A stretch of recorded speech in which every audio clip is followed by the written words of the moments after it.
ശോ, ഈ പെണ്ണെപ്പം നോക്കിയാലും ഇവിടെ ഷവർ വാരി അങ്ങ് ഇട്ടോളും. എപ്പോഴും ഞാൻ തന്നെയാ ഇതെല്ലാം വൃത്തിയാക്കുന്നേ. ഇനി ഇത് എപ്പോഴാണോ എന്റെ ദൈവമേ ഫുള്ള് വൃത്തിയാക്കി ഇടുന്ന, എനിക്ക് വയ്യേ.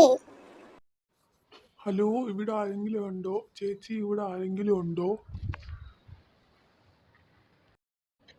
ചേച്ചി, ഒരു കൊറിയർ ഉണ്ടേ. കൊറിയറോ? അതിന് ഞാൻ കൊറിയർ ഒന്നും വാങ്ങിച്ചില്ലല്ലോ. ഇതാ ചേച്ചി കൊറിയർ. ശോ, ഇതാരായിരിക്കും കൊറിയർ വാങ്ങിച്ചത്? ഇനി മോളെങ്ങാനാണോ? എന്തായാലും അവളോട് തന്നെ ചോദിച്ചേക്കാം. നീ ഇത് എത്രാമത്തെ കൊറിയർ ഐഡി വാങ്ങിച്ചേക്കുന്നേ? ഞാനൊരു കൊറിയർ ഒന്നും വാങ്ങിച്ചിട്ടില്ല. നീ ഒന്നും വാങ്ങിച്ചിട്ടില്ലെന്നോ? പിന്നെ അത് ആരാ വാങ്ങിച്ചേക്കുന്നേ? എന്തായാലും ഒന്ന് പൊട്ടിച്ച് നോക്കാം, എന്താന്നറിയാലോ. എന്റെ ദൈവമേ,